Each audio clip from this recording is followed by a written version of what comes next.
Let's talk to Nick in Virginia. All right. Nick, you're live with Eric and V. Hi. Hi, Eric. Hi, V. First of all, I'm huge fans. I've been listening to your shows for 2 or 3 years now. Cheers. And I love y'all. Y'all are awesome. And I'm so happy that you're continuing on your own terms and your own show. Thank you. Thanks for finding us out here in the wild.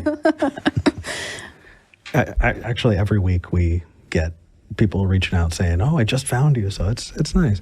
Nick, what did you want to talk about today? Okay, so a little backstory. So I'm getting ready to start streaming on Twitch, and cool.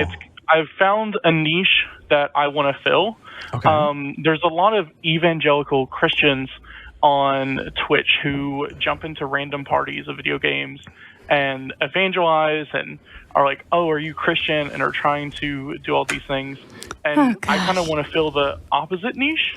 And I'm not looking to be an evangelical atheist. I don't want to jump into parties and be like, "Do you believe in Jesus?" "Oh, well, that's wrong." Yeah. But instead offer a platform where people can come to me and I can offer skeptical and critical thinking tactics and beliefs and ideals. Cool. Nice. But thank you. Are you going to be gaming and kind of doing that alongside while people are gaming, or are you going to be doing like Let's Talk, just talking into the camera and having people interact with you? I want to do it alongside gaming, but I still have a lot to work out, but I'm hopefully going to start the channel by the end of this month. Okay. But alongside gaming, but dedicate maybe 1 day a week to just a Let's Talk stream. Okay. Rock on. Thank you. But the big thing I want to do is protect myself. Mm-hmm. I live in a smaller rural community in Virginia. And so, there's a lot of far right-wing voters around me. There's a lot of Christians around me. Mm-hmm. And I'm the only person outside of my mother, within a 5 or 6 state radius or more with my last name. Okay. So it's very easy to find me. If they find my information, they can find my address in probably 5 minutes or less. Mm-hmm. So I want to make sure that I'm protected, that my partner is protected, that our home is still a safe space, but that I can do what I want to do and help people overcome poor thinking. Sure. Yeah. Well, good on you for even thinking that far ahead. I think that by itself is so important. Definitely. So there are a lot of options, man. And just from people I'm guessing you kind of just want kind of a heads up on maybe where the pitfalls are along the way. And because when it comes to protecting yourself, there are a lot of options. It just depends on what you want to do. I know that a lot of atheist podcasters and YouTubers don't use their real names. They have privated their Facebook, gone through and made sure that, you go through all the pictures that you've posted on social media and there aren't identifiable landmarks, that you just pare down as much as you can and make sure that you're very, very aware of what is out there, because people will dig. Mm-hmm. I've had to do some of those things already. Yeah. I used to teach, but I'm also a very outspoken leftist in a far right community, and so I had people coming to my personal Facebook page as a teacher and contacting my school as a teacher, and so on and so forth. So I did have to make those adjustments already, and the plan is with this going forward is that to go by a gaming tag and not by necessarily my name. Yes. Other things you can do are disconnect your doorbell. Yeah, I was going to say there's a way that people who want to dox you will test whether or not they have the correct address. And what they'll do is if they know you're streaming, they will order you a pizza and wait and watch to see if it gets delivered to you. And then if it is, then they know that's your address. They hear ding dong in the background. Yeah, and I was like, oh, someone got me a pizza? What is this? That's the address. So make sure that when you're streaming, you're not answering the doorbell is disconnected. That way, if somebody tries to do that, they won't hear anything, and you won't kind of give that away. Yeah. Okay, thank you. That's a specific tip, but I've never heard of that before. So yeah, I me appreciate you neither. sharing that. Actually, unfortunately, one of my friends, Jessie Gender, had that happen to her while she was streaming on Twitch. And she's currently going through something where a bunch of people are kind of targeting her. So she was very thoughtful in the fact that she shared that, like, hey, other Twitch streamers, this is a thing that happened to me that, they do sometimes. So yeah.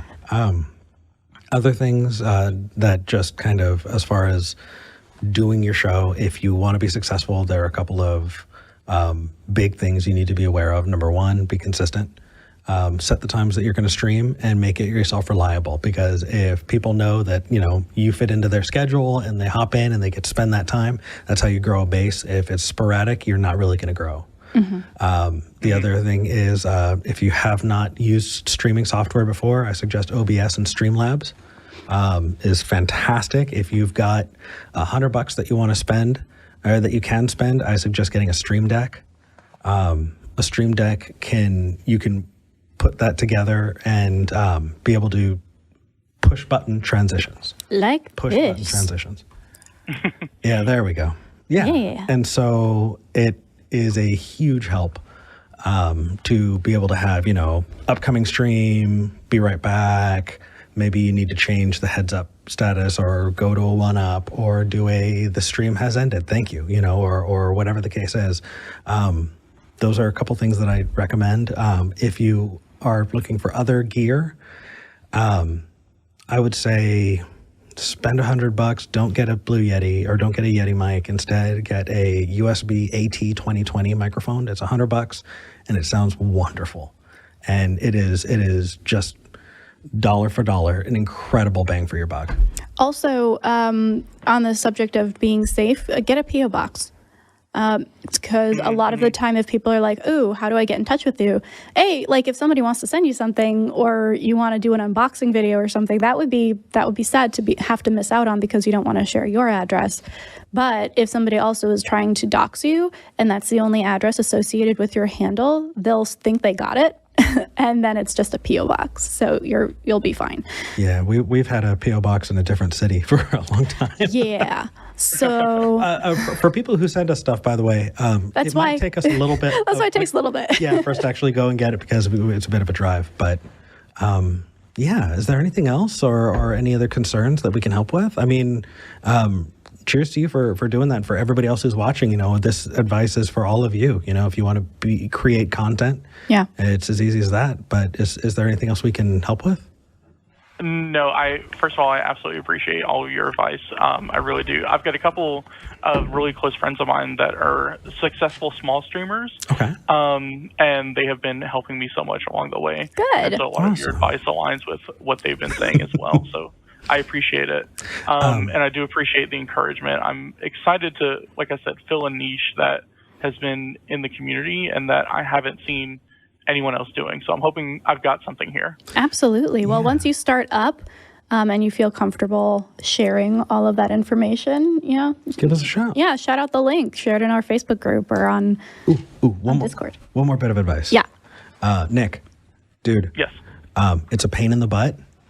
Take the time on thumbnails and take the time on your descriptions. The putting the effort into having a good title and description and thumbnail for whatever you're putting out. And, you might not have a thumbnail on Twitch, but you're going to, put out announcements, right? If it's going to be a show, you're going to want to create a Twitter handle, and you should put out images. You should put out ads, advertise yourself, market yourself. And when you're doing that, taking that extra time is a huge thing. I've seen calls that should have been 1 million views. I mean, just incredible calls. Bad thumbnail, never got picked up. Yeah. There was one, we did an opener, an opening after we came back from the Ark encounter. Yeah. And the thumbnail and the title were really, really catchy, and it got a ton of views, and people are like, oh, this is just the opening. This kind of sucks. But Yeah, sorry about that. But yeah, sorry guys. but it drove a ton of traffic, and it wasn't because people wanted to see the opening. It's because they saw a catchy thumbnail and title. And, just definitely make sure you're taking the time on that. It sucks. It takes time. It's frustrating sometimes. Do it. Well, perfect. I appreciate y'all so much. And yeah, luckily I've got a little bit of photo editing experience as well. Oh, good. Nice. Yeah, thank you. Okay. If that's the case, other things. Number one, pick out at least 2-3 colors. Get your branding on point. Make sure you're using those same colors, using the same fonts every time. Anyway, yeah, we got to go. I'm just. We're just gonna have to do a separate show where people call in and ask Eric about how to do a YouTube show. All right. Thanks so much, Nick. I appreciate y'all so much. I love your show. I love your content. I love you two as characters. Thank you so much for having me on. I appreciate you guys. Absolutely. Good luck, Nick. Take care. Thank you. There's so many things I wish people would have told me, and just getting the chance to do it is it feels good. It feels good. You guys, when it comes to creating content, the biggest thing is number one, be consistent. Number two, great is the enemy of good. Right? Perfect. Perfect. Perfect is the enemy of good. Yep. If it needs to be perfect, it's never going to go out. If you want to know why my series, Murphy's Law, that went over calls and what went wrong and facing up to, maybe I screwed up or this was a good point. I loved doing it. And then I got way too involved in wanting to make it perfect. And then I stopped entirely. Yeah. And then you have to go like the other way. Like the one thing that we try not to do is do something that's too clickbaity, right? Like we want you to get an accurate representation of what's in the clip. So like some people don't do that, and that's annoying to me when you're like, oh, this sounds like super interesting. Yeah. And it's like, oh, that was talked about for 2 seconds, and then that wasn't the point of the call at all. Fair. But and yeah, just stick with it, you guys. Yeah, I failed at a show. I failed at a podcast. I started a podcast called The Atheist Wow, Podcast. Nick, you have unlocked Pandora's box. Just keep putting stuff out there.